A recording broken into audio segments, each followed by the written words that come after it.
You play chess on an 8x8 board of light and dark squares. Always turn the board so that a light square is in the lower right corner. Light on right is an easy way to remember this. Rows on the chessboard are called ranks, 1 to 8. These pawns are all on rank 4. Columns on the chessboard are called files, A to H. These pawns are all on the D file. Rank and row both start with R. This is an easy way to remember rank and file. Chess is a war between two opposing armies, white and black. Start by setting up the white army on your side of the board. Put one rook at each end of rank 1. The rook looks like a castle or tower. Next to each rook, place a knight. The knights look like horses. Add a bishop next to each knight. The bishop has a notch in his hat. There are 2 empty squares left on the near rank. The queen is placed on the square that matches its color.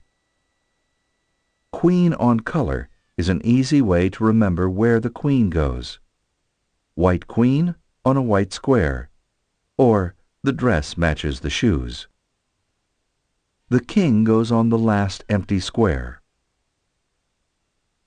At the front of the army go the pawns, or foot soldiers. Put one pawn directly in front of each piece. Now set up black's pieces. Black's pieces always start on rank 8. 2 black rooks, 2 black knights, 2 black bishops, queen on color, black queen on black square, the black king. Pawns in front of pieces. White always makes the first move in a game. Now you're ready to play chess. Starting with white, each side takes turns moving. You are allowed to move only one piece on each turn. Each piece has its own way of moving on the chessboard. To play chess, you must learn how each piece moves.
The bishop. The bishop moves along either diagonal. Notice that the bishop always moves to squares of the same color as the one it starts on. This white bishop is restricted to diagonals made up of dark squares. This black bishop is restricted to diagonals made up of light squares.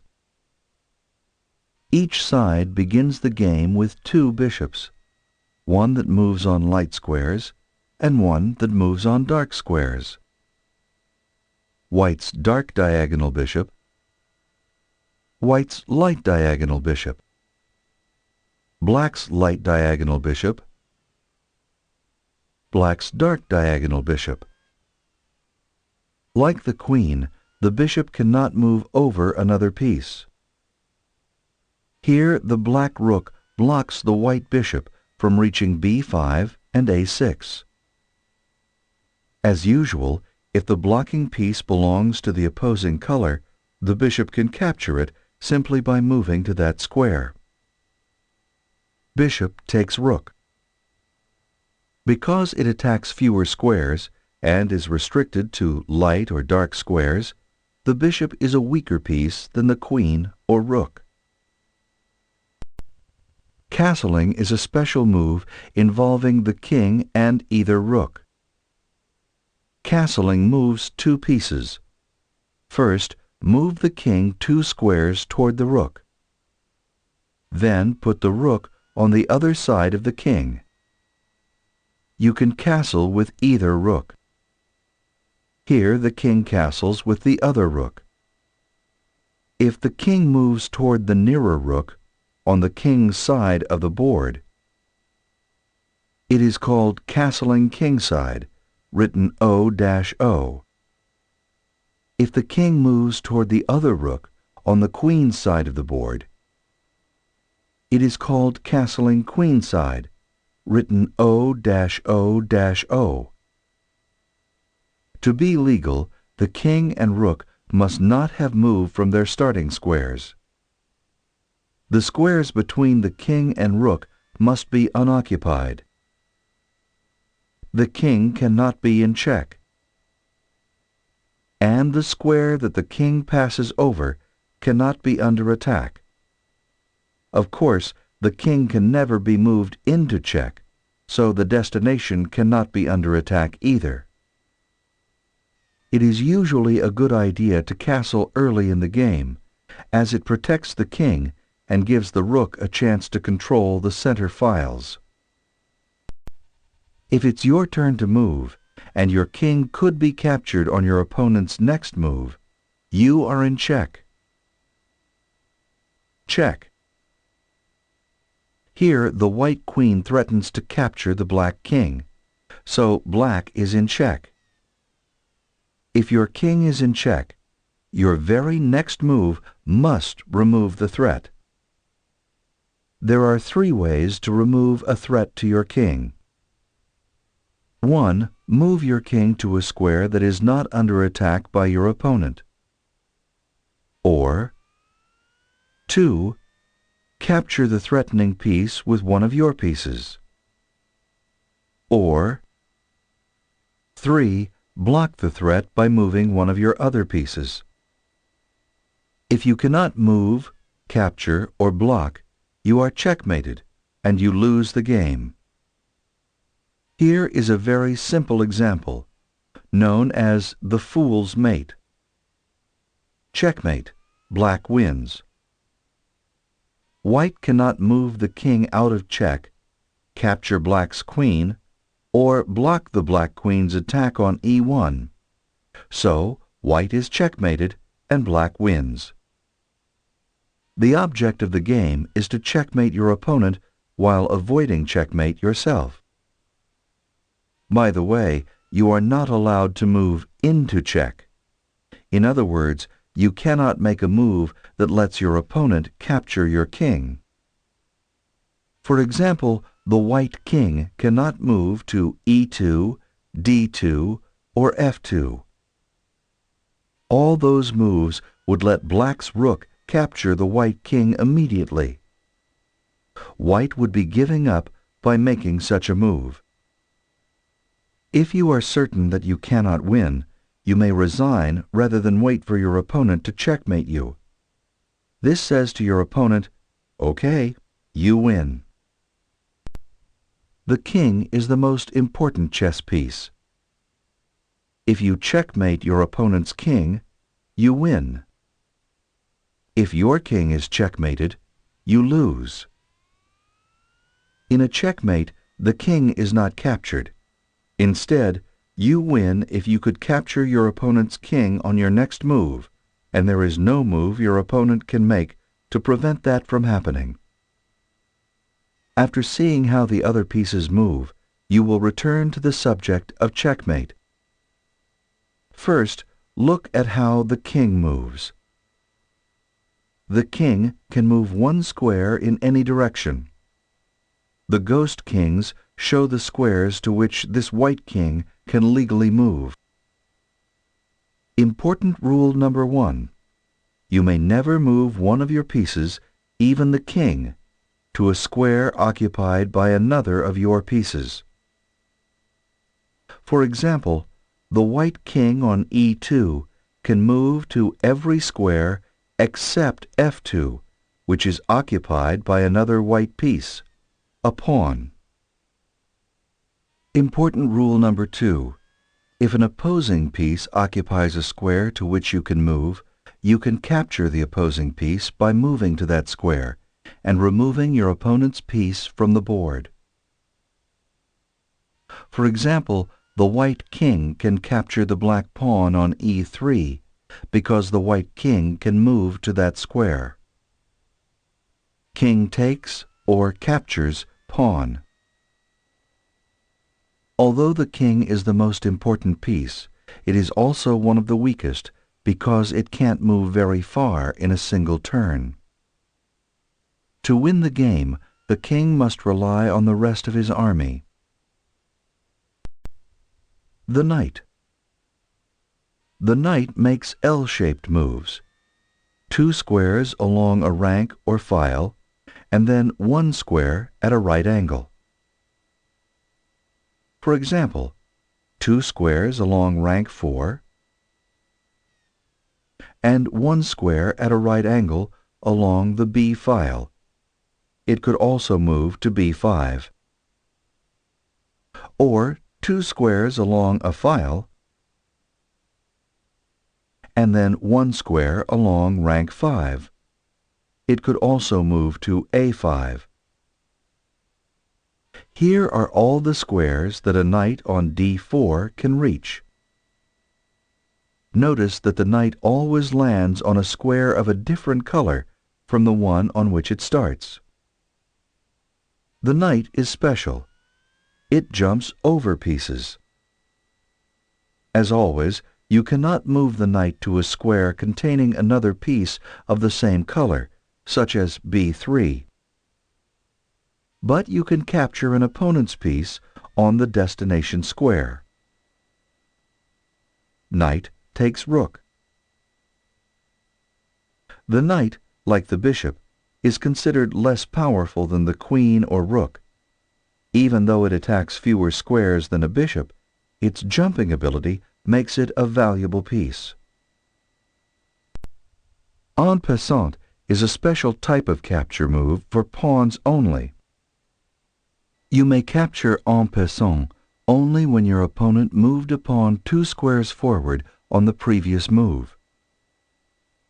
Here is an example of black capturing white's pawn en passant. White just moved a pawn 2 squares forward, and the black pawn captures on the very next move by moving diagonally behind the white pawn. This is a useful move when your opponent tries to sneak a pawn past yours by moving 2 squares. But remember, if you wish to capture en passant, you must do so on your very next move. The pawn. All white pawns start from rank 2. All black pawns start from rank 7. Pawns always move toward the opposite side of the board. From its starting square, a pawn may travel 1 or 2 squares forward. 1 square. 2 squares. The first time a pawn is moved, it's the player's choice. A pawn that has moved, like the one on F3, may only move 1 square forward per move. Unlike other pieces, the pawn cannot capture an opposing piece that lies in its path. Here, the white pawn cannot capture the black rook.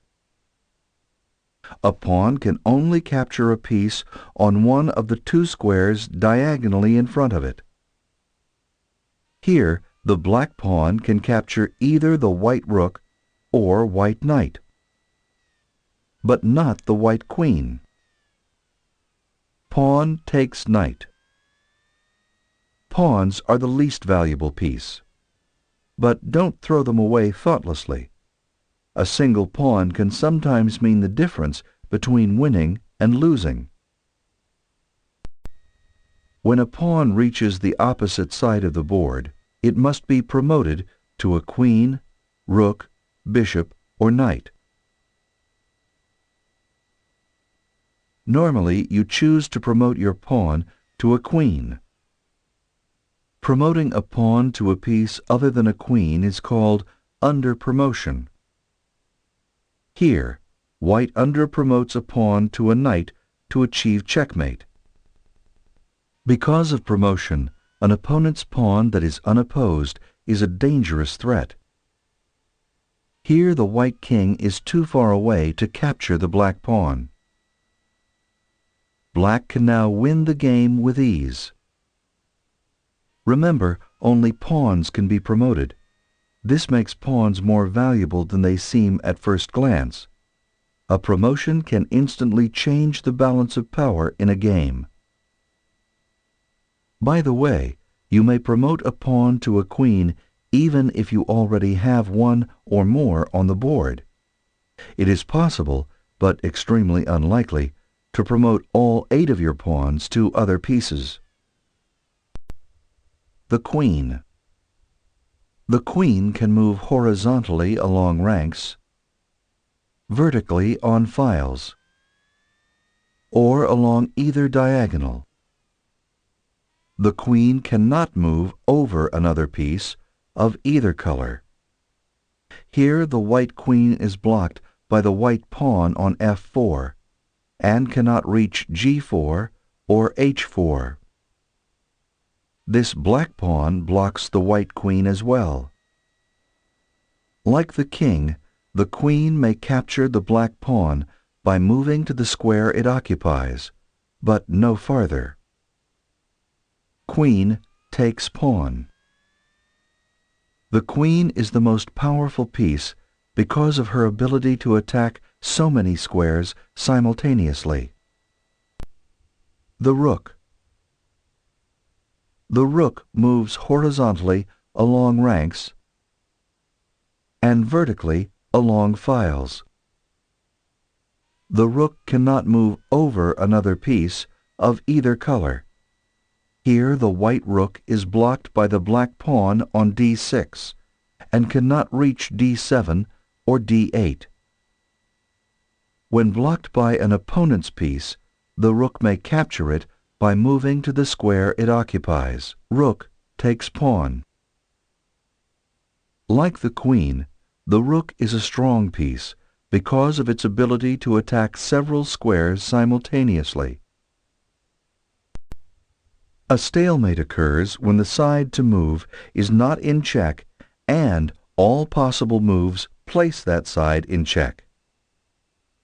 Since it is illegal to move into check, the side to move cannot move, but the side to move is not in check, so it's not checkmate. The result, stalemate, which is considered to be a draw. Neither side wins. Here's an example. Assume it is white's turn to move. White starts by making a bad move. Check. Black is in check, so must move out of the way. White now makes another bad move. It is now Black's turn. The only possible moves, King to H2 or G1, would put the King in check, which is illegal. Since Black cannot move, but is not in check, it is a stalemate. Black was lucky. White should have won this game with King and Rook against King. Here's how. White starts by moving. Black's only legal move is White responds with check. Again, Black has only one legal move. Here's the tricky part. White needs to waste one move so that Black will be forced into a desired position. This is called temporizing. White temporizes with Black is forced to move.